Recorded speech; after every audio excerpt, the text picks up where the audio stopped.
C'est un cordonnier qui est bien connu dans la ville de Kara. Eyugele Kujukabalo a son atelier situé sur la voie du campus sud. D'ailleurs, il a bénéficié du financement du Fonds d'appui aux initiatives économiques des jeunes, FEJ, pour démarrer son activité. Cet artisan a vécu une mésaventure hier 22 mai 2024 dans son atelier. Alors qu'il était dans l'après-midi de ce mercredi dans son atelier autour de 14h30. Le sieur Eyugele a reçu la visite de 3 individus en tenue militaire qui lui intiment l'ordre de leur remettre son portable. Il me demande de mettre le code pour vérifier dans la galerie, témoigne l'infortuné qui dit avoir opposé un refus sans qu'ils ne déclinent pas leur identité et la raison de leur demande.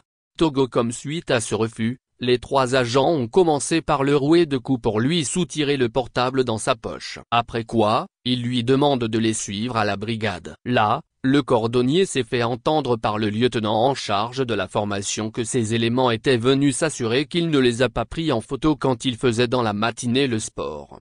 Bukaotilla, révolté par le sort qui lui est réservé après qu'ils aient fouillé dans son portable sans trouver ce qu'il cherchait et sans soin à la suite de la blessure à lui infligée par la bastonnade, Eyugele demande à bénéficier des soins. Ils me répondent que c'est parce qu'ils ne m'ont pas enfermé ni bien corrigé, c'est pourquoi je suis encore solide pour réclamer les soins, rapporte l'intéressé qui a saisi le bureau du citoyen. Ce dernier a fait part de son incapacité à trancher l'affaire et l'a dirigé vers la police. Cette dernière en retour dit ne pas pouvoir statuer sur les faits pour le simple fait que les auteurs de ces forfaits sont des élèves stagiaires en formation à la brigade territoriale de Kara. La victime ne compte pas s'arrêter là. Voilà l'état de droit que nous sommes en train de construire, où le simple fait de prendre photo des individus sur la voie publique peut constituer une infraction et pour laquelle on peut se rendre justice soi-même.